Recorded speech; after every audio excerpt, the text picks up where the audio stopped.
Si Pang Ramon ay kilala sa kanilang barangay bilang ang nakatatandang sakristan ng simbahan. Mapayapang tao si Mang Ramon at magaling makitungo sa lahat. Isang araw, siya'y namatay sa hindi inaasang pagkakahulog mula sa bubong habang nag-aayos siya sa kanilang bahay. Ang kanyang pagkamatay ay isang malaking trahedya para sa kanyang pamilya at mga kaibigan. Kaya't nagpasya silang magkaroon ng isang linggong lamay sa kanilang bahay upang magbigay pugay at magdasal para sa kanyang kaluluwa. Ang lamay ay ginanap sa sala ng kanilang tahanan na may mga bulaklak, kandila at dasal mula sa mga kaibigan at kamag-anak na dumalo araw at gabi. Naging abala ang bawat gabi ng lamay, puno ng mga tao na nag-aalay ng panalangin, nagkukwentuhan at nag-aabang ng oras upang makiramay. Ngunit may kakaibang pangyayari ang pumabalot sa gabi-gabing lamay na ikinagimbal ng buong barangay. Sa unang gabi ng lamay, tahimik at malungkot ang paligid. Nagtipon-tipon ang mga kamag-anak ni Mang Ramon upang magdasal at magkwentuhan ng kanilang mga alaala kasama siya. Ngunit ang di inaasahan ay nang mag-alauna na ng madaling araw, biglang tumahimik ang lahat. Pati ang hangin, tila huminto sa pag-ihip. Napansin ng mga bisita na parang malamig na ang hangin ang bumabalot sa sala ng bahay. Narinig nila ang tila mga yapak na unti-unting papalapit mula sa likuran ng kabaong ni Mang Ramon. May tao ba sa likod? Tanong ni Aling Nora, isa sa mga matalik na kaibigan ni Mang Ramon. Tumingin ang lahat ngunit wala silang makita. Tanging mga aninong lumulutang sa sulok ng silid ang kanilang nakikita. Ang ilan ay nagpalipas lang ng takot, ngunit ang iba ay tila nakaramdam ng kaba. May narinig pa silang parang mababang bulong, isang boses na tila nagmumula sa ilalim ng mga kabaong. Sa ikalawang gabi, dumating ang mga kapitbahay kasama ang mga kaibigan mula sa simbahan upang magdasal ng rosaryo para kay Mang Ramon. Pagkatapos ng dasal, nagtuloy-tuloy ang kwentuhan. Ngunit naputol ito nung biglang bumukas ang ilaw at pailaw. Pansin ng lahat ang kakaibang pagkislap ng ilaw at ang malamig na simoy ng hangin na tila pumapaligid sa kabaong. Habang tahimik na nagmamasid ang mga tao, biglang may isang batang nagsabi, Narinig ko po si Lolo Ramon. Sabi niya, sino ang nagdala sa akin dito? Nagkatinginan ng mga tao. Sino ang naglagay ng ideyang iyon sa isipan ng bata?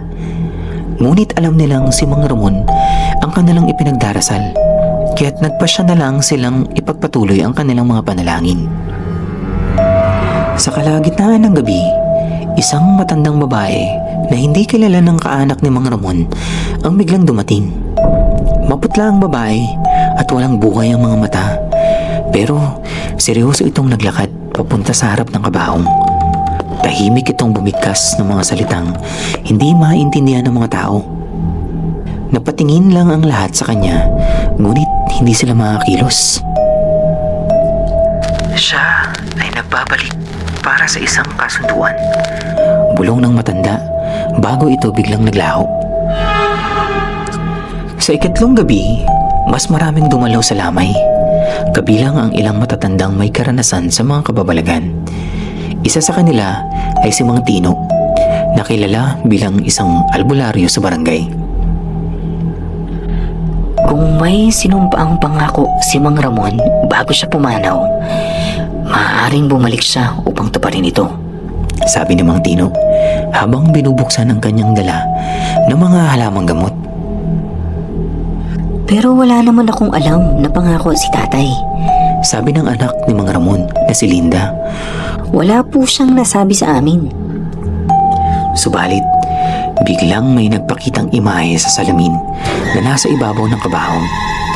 Nakita ng lahat si Mang Ramon sa salamin. Nakangiti, ngunit parang may galit sa kanyang mga mata. Kasabay nito, narinig nila ang kanyang boses, malakas at malinaw. bakit niyo ako kinuha nang wala pa akong natatapos? Napaluhod ang mga bisita sa takot. Hindi nila alam kung ano ang ibig sabihin ng sinabi ni Mang Ramon. Isang gabi, bago matapos ang lamay, napansin ng pamilya ni Mang Ramon na nawawala ang kanyang paboritong rosaryo na lagi niyang daladala. Iyon ang rosaryo na ipinamana pa sa kanya ng lolo at napakahalaga sa kanya. Sino ang kumuha ng rosaryo ni tatay? Tanong ni Linda habang umiiyak. Ngunit walang umamin. Wala ring sino mang pumasok sa kwarto maliban sa kanyang pamilya at ang mga nagbabantay sa kabaong. Ngunit nang sumilip sila sa kabaong, nakita nila ang rosaryo na nakasusuot sa kamay ni Mang Ramon. Mahigpit niyang hawak na tila hindi niya ito binibitawan kahit sa kabilang buhay. Nang sumapit ang ikilamang gabi, mas kakaiba ang nangyari. Habang nagkakaroon ng dasal sa sala, isang alitap-tap ang pumasok sa bahay at lumipad-lipad sa paligid ng kabaong ni Mang Ramon.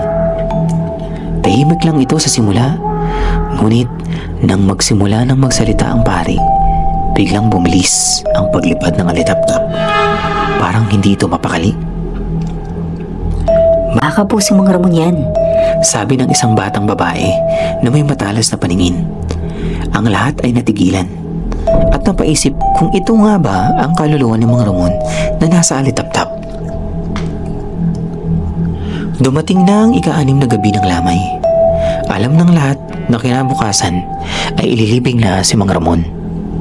At ito ang kanilang huling gabi upang makapagpaalam sa kanya. Ngunit sa kalagitnaan ng dasal, biglang naramdaman ng mga tao ang bigat ng presensya sa paligid. Tila ba may bumaba na malamig na anino. Nagpaalam ang pamilya at habang lahat ay tahimik na nagdarasal, biglang nagulat ang mga tao nang magsalita si Mang Ramon mula sa loob ng kabaong. Hindi pa ako handa. Hindi pa ako patay. Lumabas ang kamay niya mula sa kabaong at hinawakan ang kamay ng kanyang asawa na si Aling Rosa. Nagsigawan ang mga tao sa gulat at mabilis na nagtakbuhan palabas ng bahay. Ang mga nakakita sa mukha ni Mang Ramon ay nagsabi na tila buhay ito at may puot sa mga mata. Ngunit sa kabila ng takot, naglakas loob si Aling Rosa na lumapit sa kanyang asawa. Ramon, ano bang nangyayari sa'yo? Nanginginig na tanong ni Aling Rosa. Nakangiti sa Mang Ramon, ngunit may nakakatakot na galit sa kanyang mga mata. Hindi pa tapos ang misyon ko. Kailangan kong bumalik sa isang bagay. Bigla siyang bumalik sa kabaong at tuluyang nanahimik. Ang lahat ng bisita ay natulala at hindi makapaniwala sa kanilang nakita.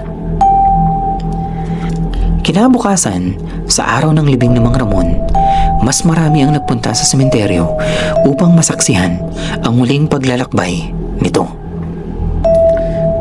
Nang ibinaba na ang kanyang kabaong sa hukay, naramdaman nila ang isang malamig na ihip ng hangin at ang isang malakas na sigaw mula sa ilalim ng lupa.